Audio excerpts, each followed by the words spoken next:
Well, the Royals and the Yankees, they squared off in the ALDS. Game 1, New York jumps out to an early lead in the series. They took a 2-1 lead in the bottom of the third. Royals, then, they reclaimed the lead in the fourth to make it 3-2. Then the Yankees, back on top in the fifth, made it 4-3. Then in the sixth, the Royals made it 5-4. Bottom of the sixth, the Yankees tie it 5-5, and then they take the lead in the seventh. Did not look back. The Royals starting pitching, which has carried them all season, struggled. Michael Wacha, 3 earned runs, 3 strikeouts in 4 innings. Angel Zerpa allowing a run, as does Sam Long and Michael Lorenzen. Royals offensively got a home run from MJ Melendez. RBIs from Tommy Pham, Garrett Hampson. Playoff hero Tommy Pham, man. He's always in the postseason. It certainly feels like it. Yuli Gurriel had a nice game, going 1 for 2 with a couple of walks. Bobby Witt Jr., though, 0 for 5, as was Vinny Pasquantino. Tough way for the Royals to get that series started. Meanwhile, the Yankees, Gleyber Torres from the leadoff spot in the lineup with a 2-run home run. He had a nice little game. Juan Soto going 3 for 5 but doesn't score. Judge 0 for 4 with a walk and a run scored. Austin Wells, 2 walks, 2 runs batted in. He had a nice little game. And Alex Verdugo with a couple of base hits, run scored, a run batted in. So good for him. Garrett Cole, 5 innings, 3 earned runs, 4 strikeouts, 7 hits allowed. Yankees bullpen shuts it down. Luke Weaver with the save, 3 strikeouts and 1 1/3 of an inning, and the Yankees taking game 1, taking the early lead in the series. But game 3, the Yankees back on top in Kansas City. This was probably the most crushing defeat that they handed them. Kansas City went down early 2-0, but in the bottom of the fifth, they tied it up at 2-2, courtesy of Kyle Isbell and Michael Massey, back-to-back runs batted in that inning. Those both coming off of Yankee starter Clark Schmidt, who pitched into the fifth inning, allowed 2 earned runs, 4 strikeouts, 4 hits, 1 walk. But then the Yankees bullpen did their job once again. Clay Holmes, Tommy Kahnle, Luke Weaver, bam, bam, bam. Each of them going 4 outs, and then Luke Weaver going 5 outs, actually. And the Yankees bullpen shut them down. Kansas City again. Bobby Witt, just the 1 hit. Pasquantino goes hitless for the 3rd straight game. Are we sure he was healthy enough to be playing in these series? I'm not sure he was, because he really struggled in this one. The Yankees, they scored the game-winning run in the top of the 8th and never looked back. Luke Weaver's been on an absolute heater as closer.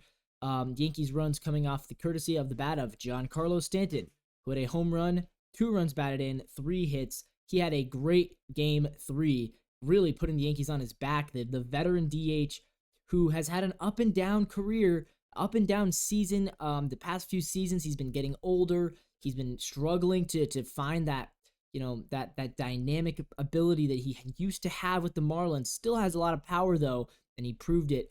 Juan Soto also with his first playoff RBI as a Yankee. Again, Aaron Judge 0 for 4, so a bit of another struggle a day for him.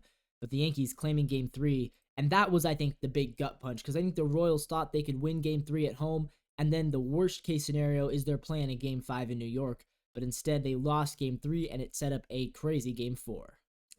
Royals, though, even things up in New York in game 2. Another good game. Royals win game 2 4-2. All of their runs came in the 4th inning. Salvador Perez with a home run.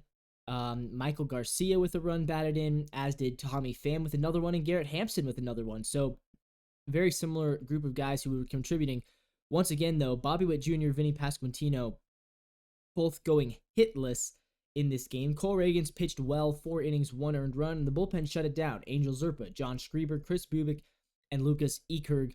Meanwhile, for the Yankees, Jazz Chisholm Jr. crushing a home run, and Giancarlo Stanton with an RBI, but that was all they could muster up.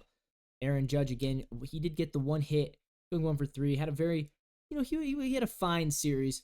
Carlos Rodon was the starting pitcher. He allows 4 earned runs in 3 2/3. He does strike out 7, but allows 7 hits as well. And the rest of their bullpen, again, everybody was out pitching. Ian Hamilton, Jake Cousins, Tim Hill, Clay Holmes, Tommy Kahnle, Tim Mayza, Luke Weaver, everybody. But the Royals evened it up. And then you're thinking, okay, we're going back to Kansas City. Royals have been good in Kansas City this year. They've been very good in Kansas City. We've seen them play really well. We've seen them win a ton of their games at home. They've kind of been a bad team on the road, but at home they've been good. So you're like, Kansas City maybe has a chance here. We'll see. And in game 4, once again, who was the hero for the Yankees?